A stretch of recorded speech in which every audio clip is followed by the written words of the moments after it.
Karim. Oleh karena itu Bapak Ibu yang dirahmati Allah, mari kita semangat dalam mempelajari, membaca dan menghafal Al-Qur'anul Karim. Kita akan lanjut ke ruangan kedua. Ruangan kedua ini Bapak Ibu yang dirahmati Allah akan menerangkan kepada kita akan sejarah diturunkannya Al-Qur'anul Karim.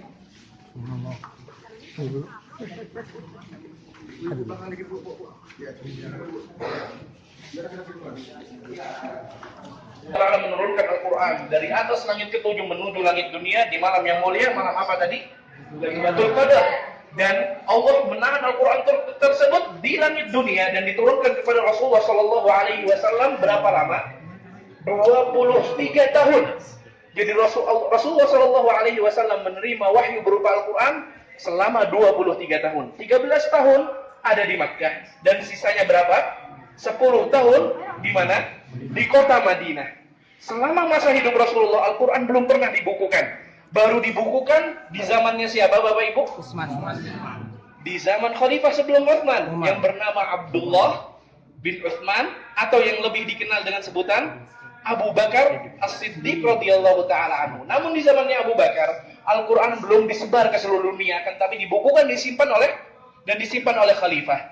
Tujuannya agar Al-Quran ini tidak hilang, karena pada zaman tersebut banyak para hufadzul Quran, para penghafal Al-Quran yang meninggal di medan perang. Baru kemudian datang zaman Utsman radhiyallahu taala anhu, beliau mulai mengirimkan kopian-kopian Al-Quran ke seluruh penjuru dunia.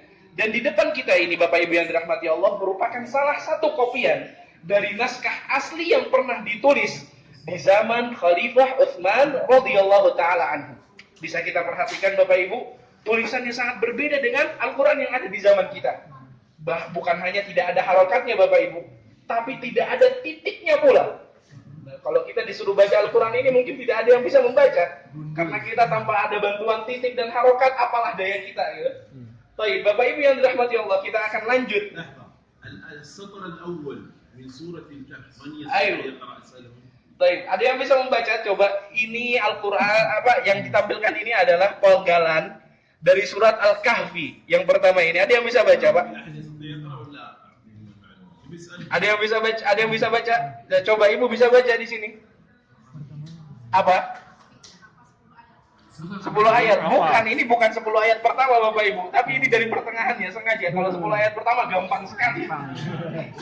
Bisa baca? Qauluhu ta'ala huna wal baqiyatu as-salihatu khairun 'inda rabbika thawaban wa khayrun amala. Awal ayat min al-Injil. Ini sebenarnya di sebelumnya sini ada ayat yang berbunyi wal baqiyatu. Nah, yang dimulai ditulis ini as-salihatu khairun inda rabbika thawaban wa khairun amala. Surat Al-Kahfi. Baik, kita lanjut ke Allah. Boleh memoto, tapi mohon diperhatikan ya. Ibu-ibu bisa ke sini. Mohon diperhatikan Bapak Ibu ya yang mau memoto. Apa lampu kameranya dimatikan? Karena lampu kamera flash itu bisa melunturkan tinta-tinta yang ada di Al-Quran kuno ini. Baik, Bapak Ibu yang dirahmati Allah, di ruangan ini kita akan disuguhkan Al-Quran kuno yang usianya ratusan tahun yang lalu. Bahkan Al-Quran termuda yang ada di ruangan ini usianya 116 tahun. Dan Al-Quran yang paling tua yang ada di ruangan ini usianya 950 tahun, yaitu Al-Quran kecil yang ada di hadapan kita ini, Pak. Ini usianya 950 tahun. Ditulis di dinasti Abbasiyah oleh seorang ulama bernama Ali bin Muhammad Al-Batliyusi. Beliau salah seorang ulama yang tinggal di negeri Andalus. Ada yang tahu negeri Andalus di mana? Spanyol. Di Spanyol. Subhanallah, ternyata Spanyol yang selama ini kita kenal dulunya merupakan kekuasaan kaum muslimin. Mereka telah melahirkan para ulama-ulama, di antaranya Ali bin Muhammad Al-Batliyusi yang menulis Al-Quran ini bukan di atas kertas sembarangan Bapak Ibu. Akan tetapi kertas yang beliau gunakan adalah kertas yang berasal dari kulit rusa. Persis dengan Al-Quran yang ada di hadapannya, ini juga sama. Al-Quran yang ditulis di atas kertas tulis rusa. Kita bisa lihat Bapak Ibu, Al-Quran tua ini walaupun sudah berumur tua, ayat-ayatnya masih ditulis dengan tulisan yang indah. Ayat-ayatnya pun tidak ada yang berbeda dengan Al-Quran yang ada di zaman kita.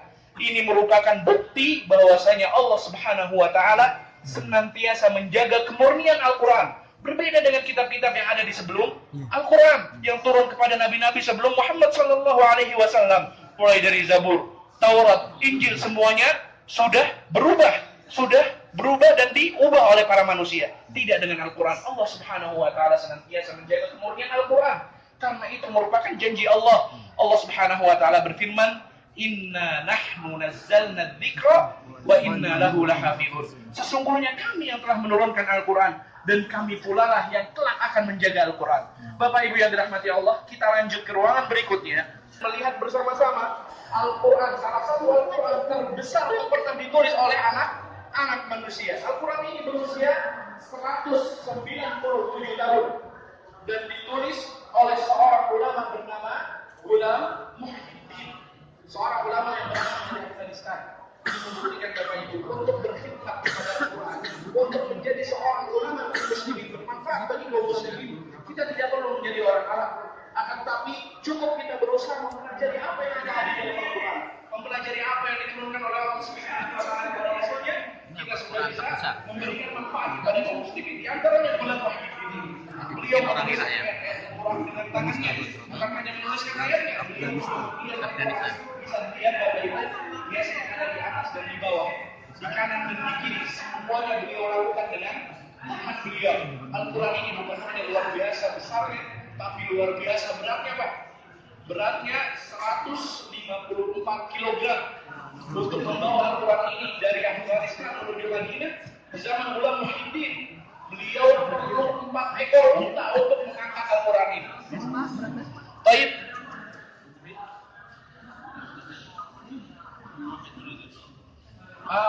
Ada yang mau baca Quran, Bapak? Mau? Baik, silakan Bapak masuk. Kalau ayat ini sih gede Bapak, gampang dibacanya. Silakan Pak. Oh, dari atas. Pakai mikrofon Bapak. Dari depan.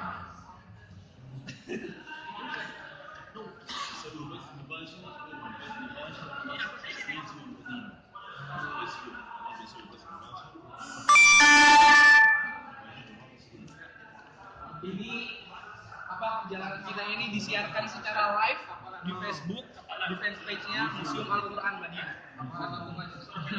Subhanallah. Kita invite aja. Ini kita buka aja saja. Dari sini aja. Alhamdulillah. لا تجويد قصة عبد الباسط